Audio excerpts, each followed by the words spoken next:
What's going on, Restoration Dominators? Rico Garcia here. This is a fire episode. Today, I'm really excited about our guest because he's going to be teaching us about the importance of how standards can go ahead and really work to our benefit as restoration contractors and ultimately how to increase our profitability.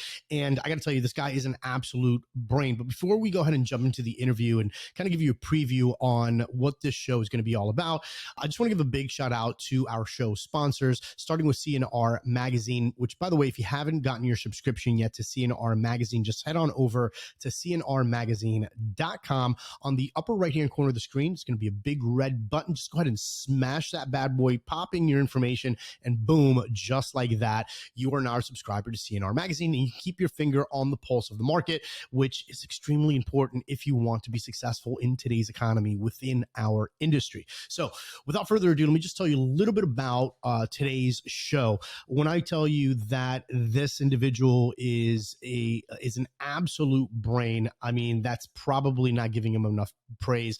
Guy really knows his stuff. The way that he rattles off standards and regulations from OSHA and this and that and how it all ties together is just absolutely amazing. And the individual is Brandon White, such an amazing guy. He's got over 22 years of experience within the field. He's everything from microbiology to molecular biology. I mean, the guy is just an absolute brain once again. Some of the things that we're going to be covering on the show, like I alluded before, is how to use regulations and standards for the benefits of all, right? Meaning every single one of us restoration business owners, how that can benefit us, and also more importantly, how it benefits your customer, whether that's the homeowner or the commercial building owner. The standards are there for a reason.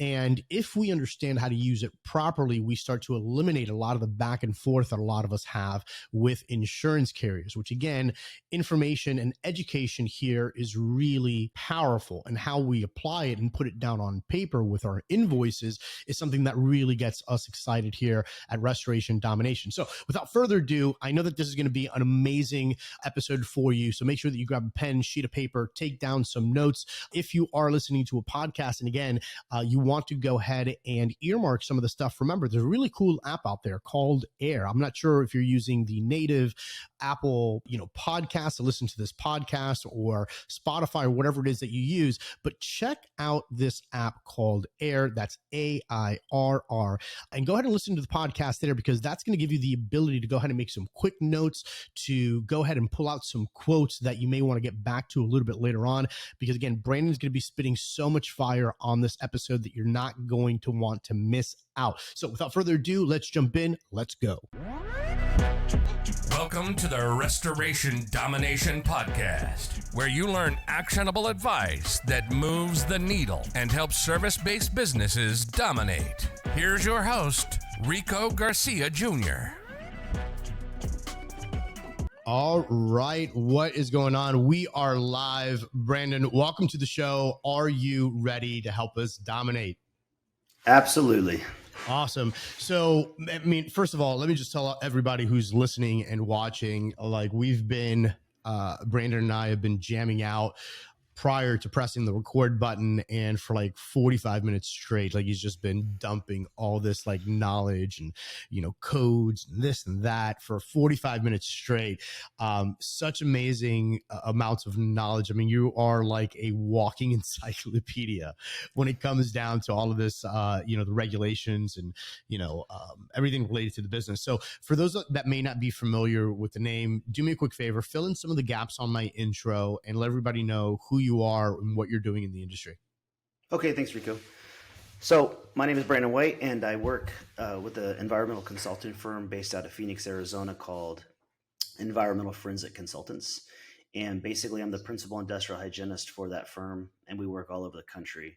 So I hold a couple of different hats. I also teach OSHA classes for the construction 10 and 30, and I teach the AHERA asbestos classes, EPA lead classes, and I also teach the IICRC AMRT course, work as an expert witness in litigation involving microbiological issues and hazard materials. And I also do a little bit of work as an independent appraiser. And then I was a college instructor for about 15 years, teaching microbiology, pathophysiology, oncology, and a few other classes. So quite a resume, to say the least. So we were talking a lot about, really what contractors just don't know, right? And we started off the conversation by, I shared a story with you how I was like literally just like picking up the phone and just asking a bunch of different contractors what their opinions were on, mitigation, remediation, and then the potential for asbestos and asbestos testing. And every contractor seemed to have this like random solution or their version of how it really works. But then you and I get into the conversation and we start getting into the actual literature, and it's totally different than what popular opinion is. So, what I'd like to do is have you start kind of there, right? Like dig into what some of the misconceptions are, some of the biggest misconceptions that you see most contractors think that they know, but they're like totally wrong on. Yeah. Okay. So, I first want to start by saying I think a lot of this is from where, you hire new people and you train them. And when you were hired, you were trained. And so there's all this training that's been going on since, 20, 30 years ago where individuals were just not informed properly to begin with. And so they just passed that down, and things have just continually been done the wrong way. And so a few examples are, I know I talk about this quite a bit, but this date 1980 involving asbestos, things like people get the date wrong for lead. People are not aware of silica. That one's got some regulations that have changed, but the actual regulation's been around for a long time. And so it's a matter of, reading those regulations and actually looking at what you're supposed to do according to the regulation itself. Then there's the ANSI standards. And so there's, people constantly have this battle about category 2 versus category 3 water. And what does the ANSI standard talk about? And part of the problem there is that it uses, ambiguous language. And so it leaves the reader to make some sort of assumption. And so, those are some of the big topics. So obviously a lot of contractors are getting their IIC certifications, they're doing this, they're doing that, right? And a lot of them feel like, okay, cool. Well, I learned everything that I was supposed to learn because now I'm certified, right? And if it wasn't covered, it kind of doesn't apply to me. And I think that just like most people, once they're out of college, right? Like, what's the studies that are out there? Most adults after college, like read maybe a book a year, right? Like that's it. Right. Yeah. So most of us contractors, especially contractors that were only tradespeople and now they found themselves in a position of ownership, you're like, hey, look, I read everything that I needed to read. I'm certified now. Like, that's it. There's nothing more that applies to me. But there's like all of these other things, right? The regulations and then the interpretation letters and everything else. And I feel that most contractors don't dive into that, because they can't tie it back as a profitable activity.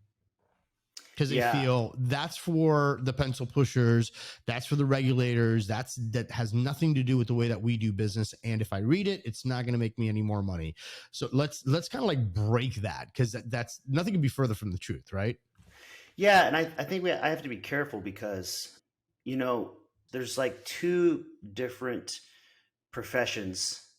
And there's many, but there's like two basic professions in the restoration industry. You have the restoration contractor, and then you have industrial hygienists. And so the industrial hygienist's job is to know safety and health, laws, regulations, standards, all of those things. And so my job as an industrial hygienist for the last 22 years has been to dig deep into these things and to really understand them. And so while I think it's smart for a contractor to also read these things, I don't think there's enough time in the year or the decade to also be out doing all of the work you guys do. You guys are the construction, the remediation experts that know how to. You guys are familiar with building materials and building containment and those things, and so that's your expertise. I think that restoration contractors should read the regulations so that they understand them, or read them if they don't agree, if they're being told something like, for example, you should test single-family residential homes for asbestos, and that work is in fact regulated by OSHA. When you hear things like this, I think contractors a lot of times are doing one of two things. They're either hooked up with a good industrial hygiene firm, that is taking samples and giving guidance and direction, or they are maybe taking some samples on their own, or they're just making assumptions. And so the assumption is, if it's a residential house, we're not going to test for anything because we don't need to, and it's not regulated, and we're just going to move on. So when it comes to let me just jump in right here, because I want to because this just seems like it's the easy. This is like the low hanging fruit, because when I was picking up the phone and asking this question, it's like, hey, residential versus commercial, asbestos testing, yes or no? And like 90% of the people that I spoke to, whenever it came down to residential, like, nope, don't worry about it. That doesn't apply. So should a contractor, whether you're doing mitigation, remediation, whatever it is, before you really start, getting into the weeds, should you have asbestos testing on residential properties? Well, I would say you should, but I would also say that legally you have to. Mm-hmm. And so when in terms of like, I always try to figure out why is it, why do people think these things, or why aren't they doing it? And I think this is just my opinion, but a lot of people look at it like, well, we're not an abatement contractor, and so we don't want to lose this work, or it's not likely going to be there, and so we're not going to worry about it, or we don't want the liability. But you have more liability by not knowing. And so, if we're looking at something like, okay, now suddenly a contractor goes, well, okay, Brandon, we've got to take samples at this house now, and so what happens? Who pays for that? And I don't want the argument with the insurance company, or we're on program work and they're not going to pay for it. So there's solutions like you could get one of your employees certified through the AHERA program to become an AHERA building inspector. And then depending upon what state you work in, you may have an additional provision like in California or Florida or Texas. There's maybe an additional exam for you to take. But anyway, the point is, it doesn't cost a ton of money to get one person certified. And you have to also be careful, because like in California, you can only take so many samples on your own projects if you're a contractor and things of that nature. But the point is this, what happens is the contractors who either start using a consultant, they start finding asbestos in single family residential homes, or if they're taking the samples themselves, they start finding asbestos. And so now you're going to be able to do the work safer. If you're an abatement contractor, you're going to be able to charge for that work because it's now asbestos abatement. And there's always, different things that can happen. Like maybe there's an asbestos exclusion, but that doesn't mean that because there's an exclusion, you can ignore a human carcinogen, a group 1 human carcinogen. So you can either get with a good consulting firm, an industrial hygiene consulting firm that is helping you out. And everyone should be if you're in the restoration industry, because like I said, that's the other part to restoration is the industrial hygiene section. So you've got your liability, you've got, the health and safety of the workers, the health and safety of the occupants, whether it be commercial or residential. And then you've got those federal laws that you have to follow, because if you don't, I think a lot of people are under the impression that OSHA doesn't do regulation. And so OSHA does not, in my state, in Arizona, does not regulate or enforce as much as EPA does, because there are less individuals doing that. But absolutely, if somebody gets hurt on the job or a disgruntled employee calls in, they're going to, come and inspect. And so that's when people get in trouble. That's one way. Or the other one, I always, come up with the scenario of, when will you do a job at someone's house or business who knows what they're doing, or who maybe their brother or sister is an industrial hygienist, or maybe their neighbor owns a restoration company and they come over and look at, the house while you're not there. And so sooner or later, you'll be on a job where somebody knows better. And that's when problems can occur, Right. And the whole thing with OSHA as well, right? There's, again, just this misinformation in the industry, or there's just not enough of a conversation where it's like, people are under the impression that OSHA is 100% commercial. They're like, oh, if you're doing residential, nothing OSHA relates to residential. Yeah. If I can just expand on that a little bit, it's my opinion that because EPA, if we look at EPA, we break it into a couple of different sections. So there's 40 CFR 61 subpart M, and that's the federal NESHAP, which stands for the National Emission Standards for Hazardous Air Pollutants. Now, EPA is Title 40 under the federal government, which is entitled Protection of Environment. So EPA, promulgates to protect the environment. In the asbestos industry, what they regulate is the waste stream. So what they're concerned about from a regulatory compliance perspective is how much asbestos is going to end up in the environment. And so they regulate the waste stream. Now, when NESHAP was developed, when it was put together, they didn't have the intention of regulating the single family residential homeowner for the waste that they generate. And so that's why they made this regulation for something called a regulated facility, which is basically defined as everything except residential, single family, residential duplex, triplex, quadruplex, or what they say, residential dwellings through 4.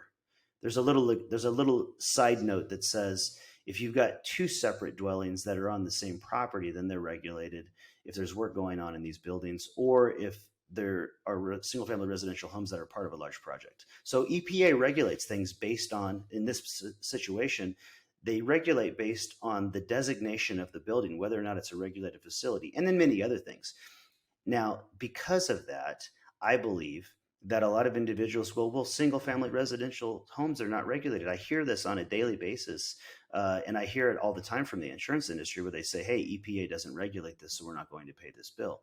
And they would be correct saying that EPA does not regulate a single family residential home. But the question is, what about OSHA? Does it apply? So OSHA doesn't regulate asbestos in terms of the designation of the building the work's being performed in. They regulate the work based on whether or not there are employees conducting that work. And if there are employees conducting the work, then the regulation would fall under one of 2 or maybe both regulations. So OSHA falls under 29 CFR, or the 29th Code of Federal Regulations, which is under the Labor Division.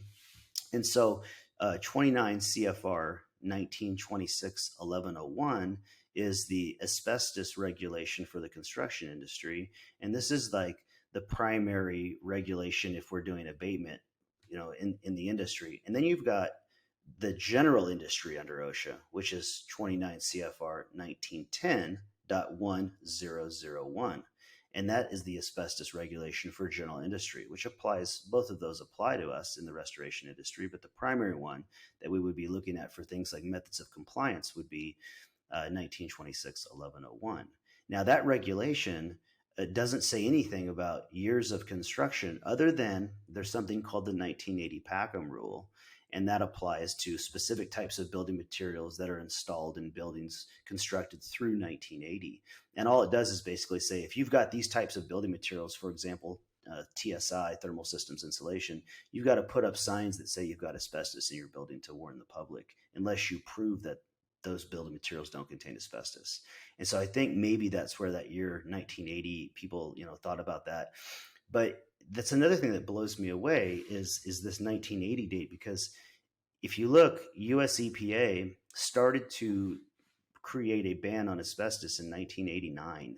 It wasn't even until 1989 that they considered putting this thing together and saying, yeah, let's ban this. But in 1991, the Fifth Circuit Court of Appeals vacated and remanded, so that never became a law, and it never became illegal to import or install asbestos in buildings in the United States. With some, there are, like, for example, fireproofing. That did become illegal to install asbestos-containing fireproofing. But for the most part, everyone thinks 1980, but EPA didn't even consider making a rule until 1989.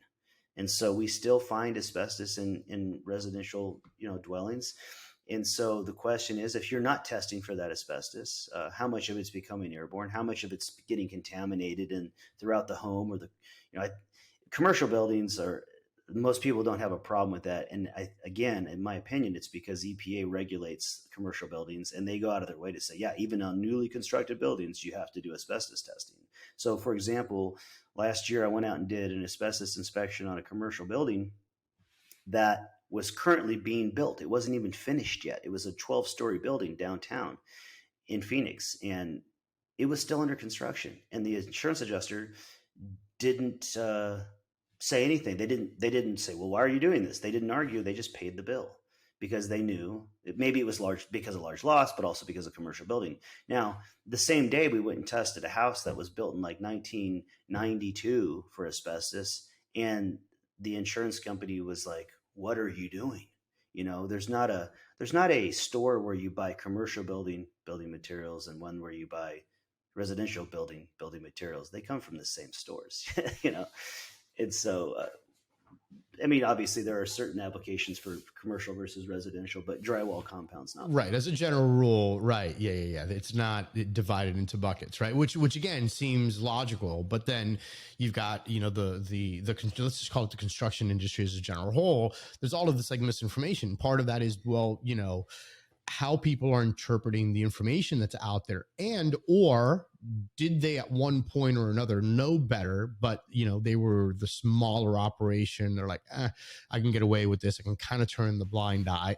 This matters. They're not watching me. I'm the smaller person. This is for the big franchises or the big companies, right? But like having this information is number one, what could really limit your liability, and then number two, also find potentially some additional revenue sources for your business, right? Because for the contractors, it's really what it's going to boil down to. It's like, how do I limit liability, and how do I make this a profitable event?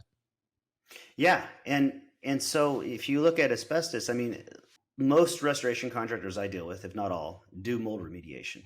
And the mold remediation industry grew out of the asbestos abatement industry. I mean, down to the S520 and what's written in it, verbatim you can find in 1926 1101, the OSHA construction standard for asbestos. And so if you find asbestos in a building and you're not an abatement contractor, you've got a couple of options. You can sub that job, and that's what a lot of people do that don't do abatement, and they 20, 30%, whatever their agreement is, they charge for that work. Or you can get your guys certified, increase your insurance limits, and start doing the abatement. If you're doing mold remediation, there's not much difference between what's required on an asbestos job versus a mold remediation job, depending upon the class of work and the category of waste. But in general, all the containments we build today are built and they look just like asbestos abatement containments if they're done right, minus, sometimes you have to have a 3-stage decon on an OSHA class 1 job and things of that nature. But for the most part, you got to remove those building materials. Now you're going to use some wet methods. You're going to have something called a negative exposure assessment. And it is not a huge leap to go from a mold restoration contractor to abatement. Now, if you're just doing dry outs and carpet and you're going, well, hey, if we start taking baseboard off the wall, what's the situation here? And I would say this: you don't have to test for asbestos under the OSHA regulation. You can assume that it has it in it. And if you assume that it has asbestos in it and you're not disturbing those materials, and then there is no exposure. And if there's no exposure, then there is no regulation. And what I mean by that is there's something called a negative exposure assessment that you can have done that shows that the method in which you are doing the work does not cause exposure.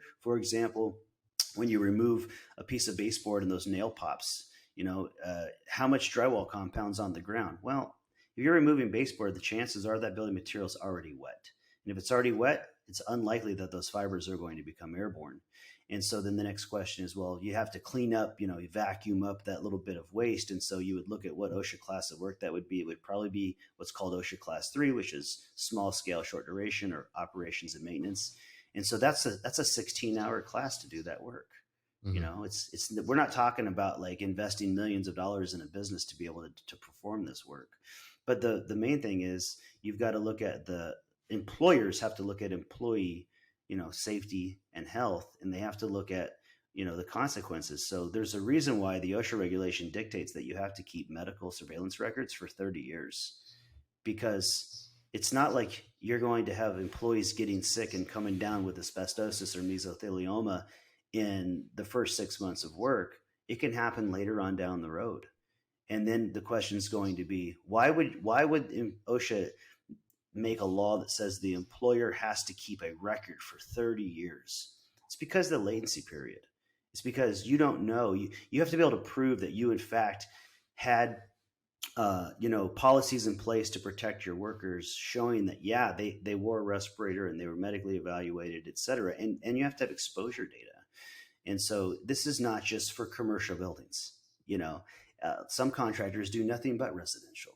And so if you do things according to the letter of the law in the regulation, then you're going to be working safer, but you can also make more money. To me, it's a win-win-win. You're working safer, there's less liability, and you're making more money. So why not do it? And I think because people are afraid or they don't know that they can do it, Yeah, Again, or the order. And again, this is just from real life, conversations with contractors that are in the field. They just don't know the order in which to attack these issues, right? Because they're not exposed to the information, not whole, unless you go out of your way, at least this is my opinion, unless you're going out of your way to really educate yourself on what the regulations are, how it impacts your business, how it impacts, let's say, for example, the homeowner and whatever their say is in that situation, the dynamics on who's floating this bill and the insurance, and then how to package this information, what you think you should be doing with it, and put it into a line item so that you can get paid for it. Like, there's not a whole lot of open discussion that ties it back to regulation, and that ties it back to this is what's actually working, and this is how you're getting paid to do the right thing. yeah, and so I would say this, get out your laptop or get on your desktop and Google a good industrial hygiene firm in your area. And for example, how many people have called me in the last couple of years and said, "Hey, Brandon, we're a restoration company, and we got some questions we're not real sure about."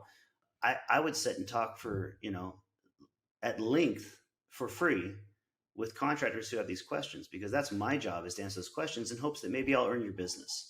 So if you look up and then people go, "How do I know if they're qualified?" So what you do is you ask them for an SOQ, which is a statement of qualifications. And then that statement of qualifications, it'll have what their certifications are, and what their degrees are. According to the American Industrial Hygiene Association, an industrial hygienist has 3 years of experience, and they have a degree in either, industrial hygiene or engineering or biologically related industry or field from an accredited college or university with 3 years of full-time experience. And so that data's out there too. You just have to find it. But if you ask the question to the right person, finding the right person is maybe part of the battle. But again, I'm sure if you're in the restoration industry, you have other friends in the restoration industry, say, "Hey, who do you guys use? Can I get a recommendation on a good industrial hygiene firm?" Of course, there's different language. You could call them a consultant, or the ANSI standard calls it an IEP, or an industrial hygienist, or some people say the environmentalist, or the mold tester. There's so many different names, Right. But get with a qualified, industrial hygiene firm and ask those questions. So I'll give you just one example of something that happened in my own home, which was finished in December 8th of last year. So December 8th of 2021. They were grinding concrete in a brand new house. And so they're grinding concrete so that before they do the flooring. And I walked in and they had the air conditioner running. And so I called the superintendent and I said, "Hey, you guys are grinding concrete in my house with the air conditioner running. No one's using HEPA vacuums or cyclones or PPE or engineering controls of any type." And he's like, "So?"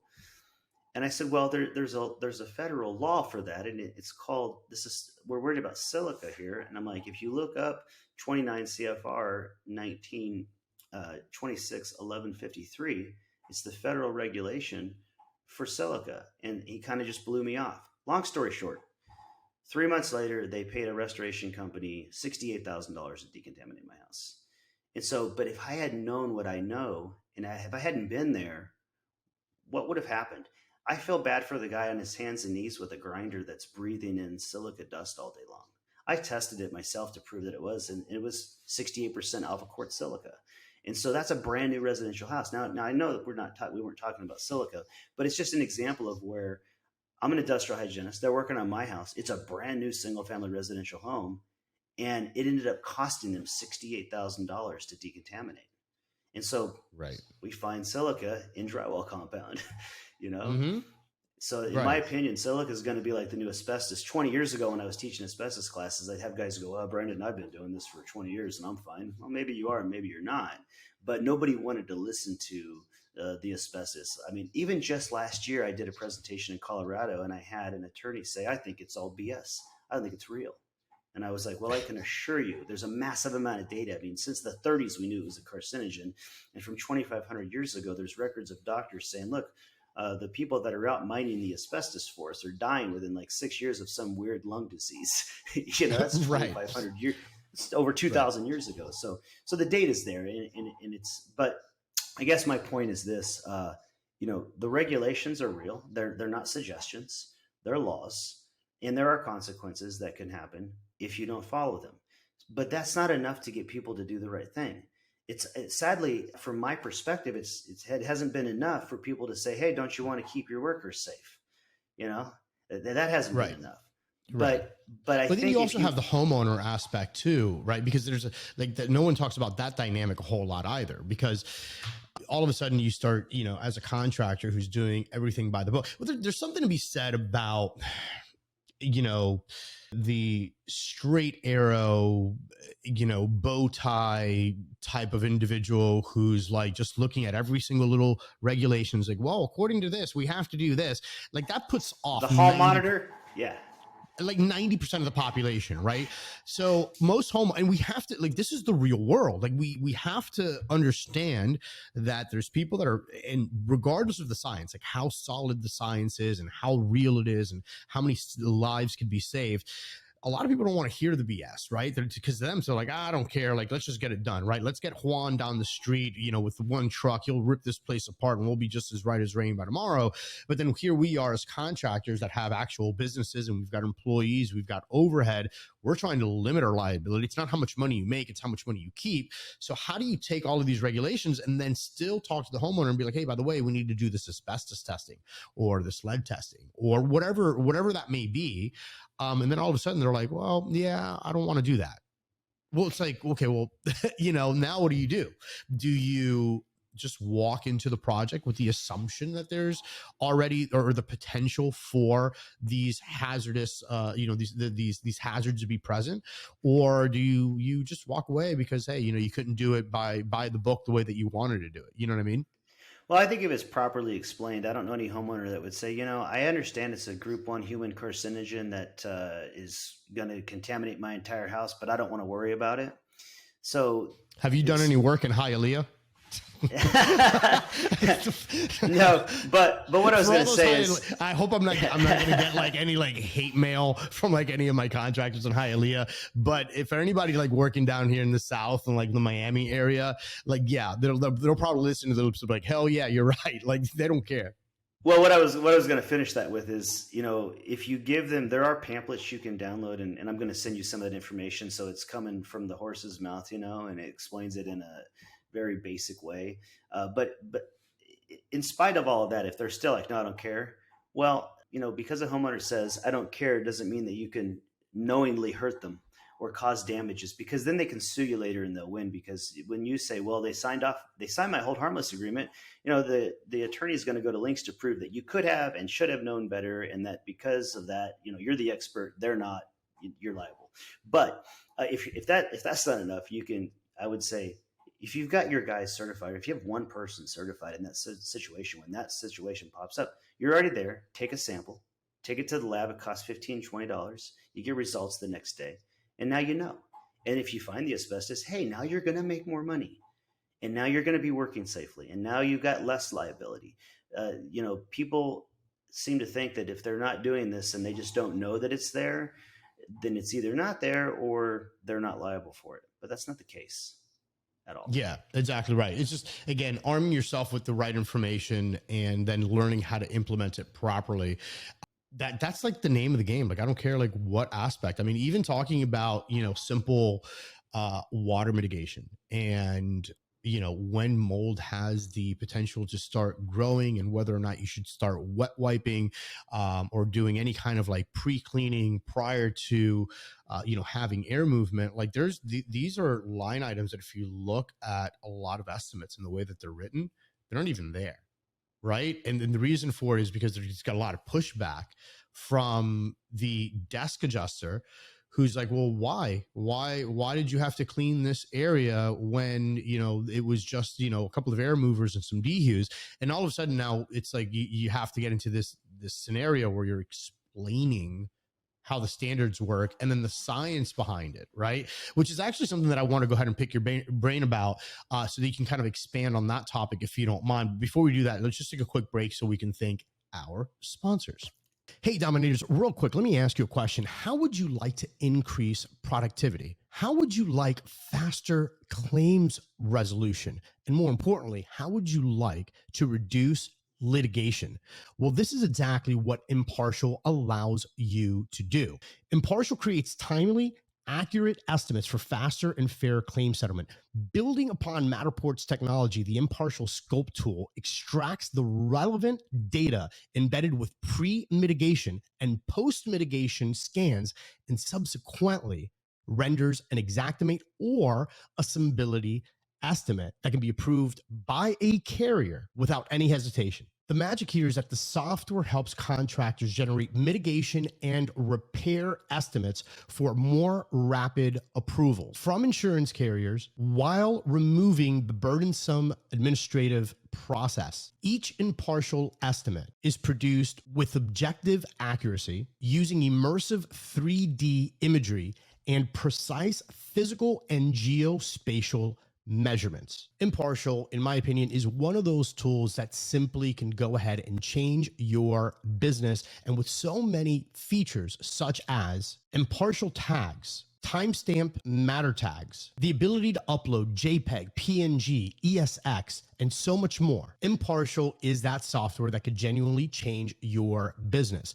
Make sure that you check them out in the video description below or in the show notes and see for yourself. Hey, Dominators, real quick, let me ask you a question. Have policyholders struggled to come up with your money because it's held with the mortgage company? Or does the percentage of uncollected debt that you collected in 2021 exceed over 2.5%? Or even better, let me ask you this. Do you dread negotiating with your policyholder when it comes time to collect your final payment and deductible? So look, if you answered yes to any of these questions, then you need to check out Surety. You see, Surety is a third-party fund control company. And what they do is they ensure that you get paid faster and, more importantly, completely for the hard work that your crews are doing. Surety relieves not only the policyholder, but you of tremendous administrative burden while ensuring that the claims process, and more importantly, the proceeds flow via ACH to the rightful owner, you, the restorer. And here's the best part. For less than the average credit card fee, Surety delivers on numerous fronts. So here's what I want you to do. If you want to learn more about how Surety can help you, I want you to head on over to www.surety.com/dominate and request a free demo today. Now listen, Restoration Domination listeners, just like you, are going to receive a really cool offer. And here it is. You're going to receive an exclusive offer, which includes free processing for the first insurance claims check and 3 months of free access within their network. Again, that's Surety, SURETI.com/dominate. All right, cool. So we're kind of switching gears here a little bit. Can we talk about because the asbestos thing? We obviously got to get some additional, like, really dive into it, really get a good understanding of it. But talking about cleaning surfaces and water prior to water mitigation and drying out and having a lot of disturbances to the air. What's the skinny on that? Because there's a lot of bad information as far as that's concerned as well. Okay, so when you go into a building, whether it's commercial or residential, doesn't matter. The question is, what's there? What's in the dust? What's on the surfaces? And if you look at the normal ecology of say a single family residential home, depending upon how close it is to a farm or how close it is to the city, there's going to be different things. You might have more diesel particulate matter in one area, or more soot, or mold spores, what have you. And so it's not such a big deal when those things are on surfaces in someone's home, that when there hasn't been a problem. But as soon as you use forced air, now the problem is when you create these particulates, when they become airborne. When you are setting up a situation where, because of your actions, you are impacting the air quality. The question that comes up is, are you going to impact the air quality by using forced air? And unequivocally, the answer is yes. You will change and impact that air quality in that building when you use forced air. And so that begs the question, how will you impact it? Will you make it better or worse? And if you make it worse, how much worse will you make it? If you're not doing any sort of analysis, then you don't have an answer. You don't know. And so, like, par for the course for the industry, people just make assumptions. They just assume it's okay. They just assume that there's no problem. And so I would argue that you should assume that there would be. I would err on the side of caution using some engineering controls. It could be a zipper over the door or an AFD. But the point is, we know that the dust, there's dust mites and there's skin cells and there's mycelial fragments and fungal fragments, et cetera. There's all kinds of stuff in that dust, and it's not supposed to be all put into the air at one time. And so pre-cleaning does one thing is to reduce the load of debris, whether it's organics and inorganics and everything that's in there, is to reduce the amount of things you're going to put into the air. Now, if you look at the S500, there's plenty of documentation to back up that we should be doing this. And the reason I bring up the ANSI ISCRC S500 is because you can use that in an F9 note in Xactimate, or you can use that language in your invoice. Like you had said, hey, now you're explaining all this. Well, you get in the habit of doing this, and now you've got a document where you just have canned responses or canned, things from the ANSI standard. You can combine this with in the OSHA regulation 29 CFR 1910.134 section A1. It says that employers will not allow or cannot create atmospheric contamination of harmful dust, and that you shall use engineering controls. And it gives an example of enclosure, which is what OSHA uses for containment. They don't use the word containment, they use the word enclosure. But there's a federal law that says you shall not create atmospheric contamination of harmful, and it uses the word dust. It also says gases, sprays, mists, vapors, etc. And so that's a federal law. That's, again, 1910.134. That's the respirator protection regulation. And so it's talking about, we have to look at what our exposure is. And if we're talking about inhalation, the question is whether there's occupants in the building that are employed there working, if it's a commercial building or if it's a single family home. Residential sector, there's people who live there, and do they have asthma, or are they immunocompromised? Is it our duty to find out, and is it our business? Are we allowed to ask them things like, have you been diagnosed with any diseases, or what kind of medications are you on? I don't think it's really right. Our business to pry there. But you can, if you're going to assume, well, one thing's for certain, you will impact the air quality. You will make it worse. And so you're supposed to. You'll make it worse before you make it better. Exactly. Yeah. And so just some simple HEPA vacuuming and cleaning can dramatically reduce the amount of debris. So that's one part. The other part is if we're there because there's water. Well, how long has the water been there? Has it been 7 hours or 25 hours or whatever? And I always ask people, how long does it take for mold to grow? And they always come back with the traditional 24 to 48 hours. 24 to right. 48. Yeah. Right. And so I say, well, I'm kind of setting you up, because the question I'm really asking is, how long does it take to grow? Well, when does it start to grow? What they're saying is that's how long it takes to grow to become visible to the unaided eye. Right. The question is, when does it start growing? And the answer is right away. As soon as it gets wet. So if you're there at hour, let's say that we do say 48 hours, and you're there at hour 47, it doesn't just magically appear. It's been growing, and you can't see it with the unaided eye. If you were to take samples, you would see it everywhere. There'd be hundreds of thousands of structures that you cannot see. And so if we assume that some of that has gone on, because you're not likely to be at a water loss event the minute it occurs, some of that has gone on. And so HEPA vacuuming and the damp wiping, that reduces potential for some of that growth that has started. So, let's say you're there at 24 hours and you've got a fast growing type of fungi like Aspergillus, and the conditions are right, which is like room temperature, 75 degrees, and there's plenty of water there. If the building materials are wet, then at 24 hours, I guarantee you there's going to be some growth. You just can't see it. Now, what happens when you put forced air on that? It's right. a problem. It's a right. problem. Yeah, and what that also means, right? For and there's a lot of pushback when people are putting their estimates together, their invoices together, submitted to insurance. It's like, well, this is unnecessary. I mean, the loss happened on such day. You were there within 24 hours. Why did you do this?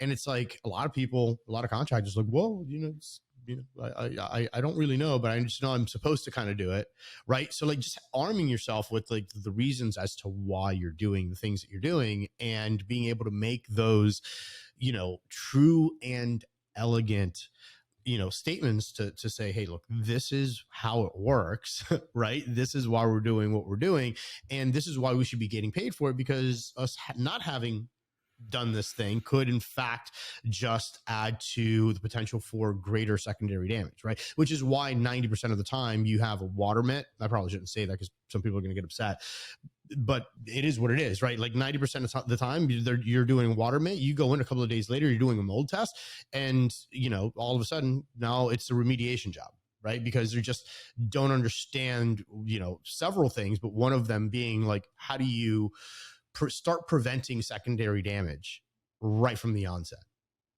Yeah, and that's what, if you look at again the ANSI S500, section 12.3 talks about category 2, category 3 remediation, and there's a section within section 12.3 that talks about preventing secondary damage by stabilizing. And so what it's talking about is, we know that the restoration contractor is obligated to go in, and if you can't start drying the building right away because maybe you're waiting on asbestos results, or you're waiting on surface results, or whatever the point, whatever the case may be, if you've got to wait, then you have to do something, and that something is stabilization. Well, you can stabilize without using direct airflow on those building materials. You can set up dehumidification, set up dry chambers. You can manage the airflow. You have to manage where that air goes. And so what's wrong with getting paid to have your equipment set on the job for a couple of extra days? I don't know. Maybe you think that we wouldn't be entitled to it or something, because I hear that is a lot of times too as well. We're not going to get paid for it. And so how would someone present that argument, right? Let's just kind of like do like a little quick little role play here. Like, how should someone present that argument and put themselves in a winning position to get paid? So before we do that, and I'm happy to do it, but I always tell the contractor, like, who signed your contract? Because that's the person that you have to convince. Right. But I know in the real world that you're in a lot of single family stuff, or, the homeowner signs it. So did you get an AOB? Well, I'm hearing, I don't work in Florida as much, but I'm hearing it's a lot tougher to get one of those over there these days. I don't know.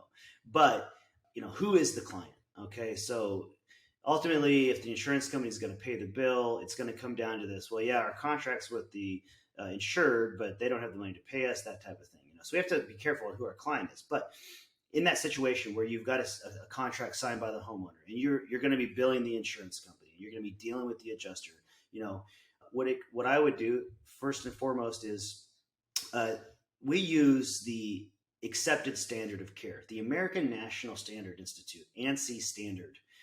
It's accepted in like over 60 countries. But here in the United States, this is what we use in our industry. It is the accepted standard of care. And so the contractor has a legal obligation to follow that standard, because if you don't, and you're in litigation, the question will be, if it's like water damage or mold, the question will be during the period of deposition, did you follow the accepted standard of care?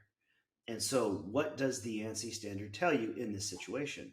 And so if you go in and you have a line item for, say, dehumidification for X number of days, and then you put in that F9 note, pursuant to the ANSI IICRC S500 2021 electronic edition on page 86, section 12.3, it says, and then just cut and paste. And, so you cited it, and then maybe this is why we did what we did, because, you have an exploitation. Here's what I find it ends up happening is the adjuster calls you and says, hey, I got this 40-page invoice. They haven't read it, but they want to know, why are you charging for this? And well, have you read the invoice? Right. No. So like for me, I'll produce a 900-page report, and they'll call me and yell at me and say, why did or didn't you do X, Y, and Z? I'm like, well, we did. Read the report, but I get it. Who's got time to read a 900-page report? Right. So anyway, citing not just the ANSI standard, but federal regulations that apply. Why did you do asbestos testing? Well, because according to these regulations, according to 1926-1101, you either have to assume that it contains asbestos or prove that it doesn't. That's the position we're in. That's what the law says. You have to assume that it does or prove that it doesn't, unless it's certain materials, certain types of metals or glasses. If it's just pure, it's like if metal's got mastic on it, the mastic's got to be tested, but the metal, itself doesn't. Or if there's paint, we find asbestos in paint.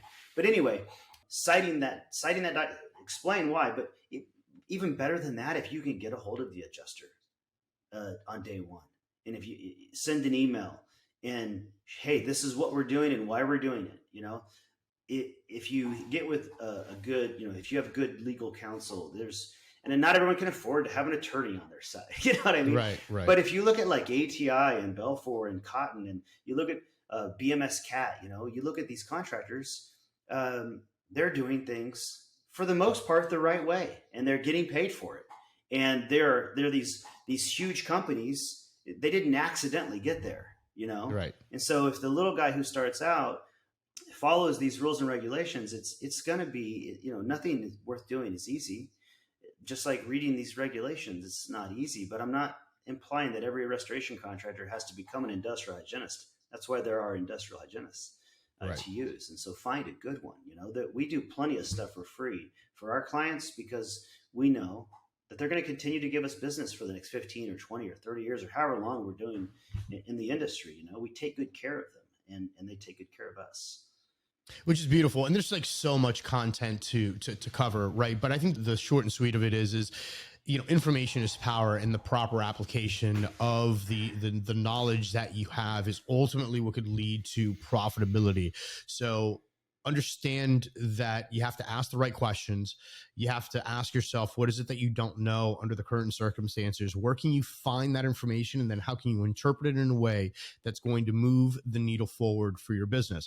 So knowing all of these things, and if people want to go ahead and get a hold of you, they want to, retain your services, whatever the case may be, what's the best way for someone to get in contact with you? I can give you my email or my cell phone.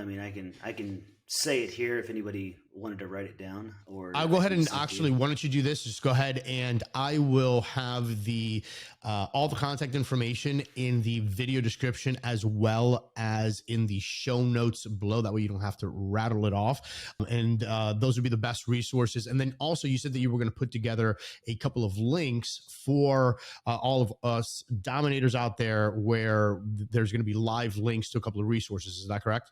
Yep. Awesome. Cool. So make sure that you guys that are listening, check out the show notes as well as the video description, depending on where you're watching and or listening. There's going to be a couple of resources which are going to take you to restorationdomination.com under Brandon White's episode page. And there's going to be some resources there, as well as all of his contact information. Brandon, man, thank you so much for spending your early morning here with us, helping us dominate. We really appreciate your time. Yeah. Hey, just to leave you with this little quote from Nas: read more, learn more, change the globe. I love it. Remember, Restoration Dominators, hustle, hack, dominate. I will catch you guys on the next one. Peace. You've been listening to Restoration Domination, your #1 resource for tips, tricks, and hacks to help your business grow. Subscribe to our channel and follow us for more Restoration Domination. And follow our host at Rico Garcia Jr. on Facebook, Instagram, TikTok, and LinkedIn. Till next time, this is Restoration Domination. Hustle, hack, dominate.